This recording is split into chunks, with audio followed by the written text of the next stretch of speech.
도박빚도 탕감이다. 정말 욕 나옵니다. 무슨 말일까요? 일단 이걸 한번 보시죠. 장기 연체자 채권에 대해서 채무 조정을 해준다는 이야기거든요. 이거 내용을 보면요. 채무의 기준이 사람이 아니고요. 대출 건당입니다. 일단 예를 들어 제가 은행 대출이 5천만 원 있는데 10년 연체예요. 그리고 저축은행에 한 건이 있는데 8년 연체 2천만 원이 있어요. 그런데 상환 능력이 없습니다. 그러면 7천만 원 모두 탕감해 줍니다. 모두 탕감해 줍니다. 7천만 원 모두 말입니다. 그런데 여기서 놀라운 거. 은행 대출에 대출이 한 건 있고요. 저축은행 대출에 대출이 한 건 있는데 이게 도박하다 빈 빚이에요. 이것도 탕감해 줍니다. 사행성 오락기구 제조업을 만드는 기업이에요. 이것도 탕감을 해 줍니다. 야, 진짜 이거는 아니지 않습니까? 여러분, 저는요 12시 반에 일어나서 지금까지 일하고 있습니다. 12시 반에서 일어났으면 지금이 7시니까 진짜 죽도록 일하잖아요.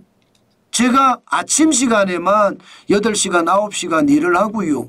그리고 출근도 12시만 되면 다시 또 좀 쉬다가 나옵니다. 그런 다음에 오후 5시 방송을 또 하거든요.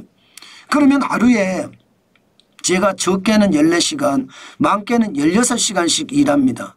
그렇게 일하면서 돈을 벌어서 빚을 갚습니다. 저도 빚이 많거든요.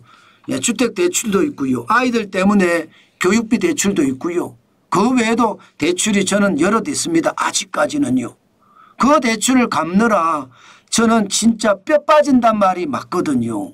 그런데 도박하다 진빚까지 갚아준다고 하니 세상에 억울해도 이렇게 억울할 수 있을까 저는 그런 생각이 들어요. 이게 무슨 나라예요? 열심히 사는 사람에게 오히려 세금을 깎아주는 게 맞지 않나요? 진짜 열심히 일하잖아요. 하루에 14시간 16시간씩 일하는데 이런 사람에게 오히려 말입니다. 건강보조제라도 하나 사주고 실제로 세금도 좀 깎아주고 그래야 되는 게 저는 일할 힘이 나는 것 아니겠습니까? 그런데 이렇게 일할 힘이 나는 사람들에게 더 힘을 주지는 못한 망정 도박했는 사람들의 연체금까지 깎아준다고 하니 참 기가 막힐 노릇입니다. 아마 앞으로 깎아주더라도 7년 이상 연체금이 원래 5천만 원 이하 개인 무담보 채권만 이야기했습니다. 7년 이상 연체 5천만 원 이하거든요. 5천만 원 이하인데 지금 건수로 바뀌니까 5천만 원이 아니라 7천만 원도 8천만 원도 1억도 깎아준다는 거 아니에요. 상환 능력이 없다고 판단이 되면. 야, 진짜 이게 억울한 것 같아요. 저는. 이게 원래 이야기했던 거하고 또 달라진 거예요. 상환 능력이 없으면 중위소득 60% 이하다 그러면 소각이에요. 소각. 상환 능력이 부족하다 이러면 원금 80% 감면해 주고요. 10년 분할 상환합니다. 그걸 누가 사느냐? 이게 채권조정기구라고 하는 배드뱅크가 대상 채권을 일감 매입합니다. 물론 소득심사를 거쳐서 지원을 한다고 하지만 소득심사를 거치지 그 빚이 도박빚이다 아니다 이것을 거치는 것은 아니잖아요. 그러면 여러분 매입채권이 16조 4천억 원 총 수혜를 받는 사람들이 113만 4천 명이라고 하는데 저 같은 사람들은 참 억울해서 미치겠다 이런 생각을 할 수밖에 없어요. 정말 욕 나온다는 게 이거예요. 진짜 그냥 욕을 마구 하고 싶어요. 그 정도로 말입니다. 그 정도로 도박비까지 갚아준다고 하니까 야, 참 한심하다 이런 생각이 듭니다.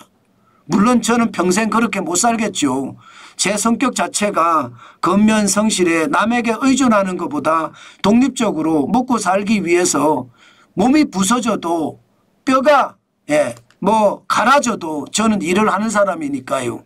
그렇지만 이거를 보고 많은 사람들이 어떻게 느낄까요? 도박빚도 탕감을 해준다 그러면 아마 앞으로 지금 여기에 대한 어떤 저항이 저는 만만치 않을 거라고 생각합니다.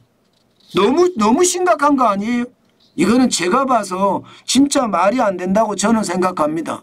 여러분들에게 다시 한번 말씀을 드립니다. 이렇게 무작정 말입니다. 빚 탕감을 해주면 우리 같은 죽도록 일한 사람들은 병신이 된다는 것, 이것은 아니지 않느냐, 그런 생각을 오늘도 해봅니다. 물론 실제로 심사를 들어가 봐야지 알 거예요. 박근혜 정부 때도 뭐 322만 명에게 비탄감 해주겠다고 했지만 실제로는 58만 1000명을 해줬고요. 문재인 정부 때도 1000만 원 이하 소액연체자에 대해서 159만 명에게 지금 뭐 탕감을 해준다고 했는데 결국은 62만 7천 명밖에 못 해줬잖아요. 또한 윤석열 정부 때도 자영업자 비탄감 이야기했지만 12만 6천 명이 신청을 했는데 7만 2천 명만 비탄감을 해줬습니다. 그러니까 이재명 정부도 뭐 소득 기준으로 실제 심사를 하면 달라질 거라고 이야기하지만 그래도 지금까지 역대 어느 정부도 말입니다. 역대 어느 정부도 비탄감 중에 도박빚을 탕감해 주겠다 이런 데는 없었어요. 역대 어느 정부도. 그런데 지금은요, 도박빚도 탕감을 해준다고 해요. 그러니 진짜 환장할 노릇이죠. 예를 들어 윤석열 정부의 빚탕감의 목표를 보면 법무나 회계나 세무업종 같은 전문직은 안 해줬어요. 도박이나 사행성 오락기구 제조업체도 안 해줬고요. 그런데 이재명 정부는 이거 다 해준다는 거 아니겠습니까? 예외 없다, 무조건 해준다, 이런 뜻이잖아요. 안타깝지요. 욕 나온단 말이 틀린 말이 아닙니다.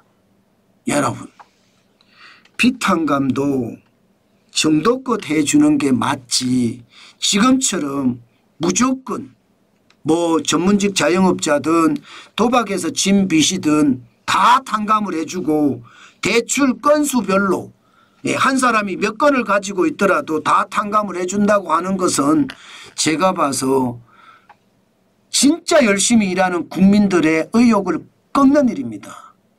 절대 무조건적으로 비탄감은 안 됩니다. 그렇게 했다가는요, 제가 보기에는 국민적 저항도 불러올 수 있다, 저는 그런 생각도 해봅니다. 참 안타깝다. 오늘 그런 생각을 또 한 번 하게 되네요.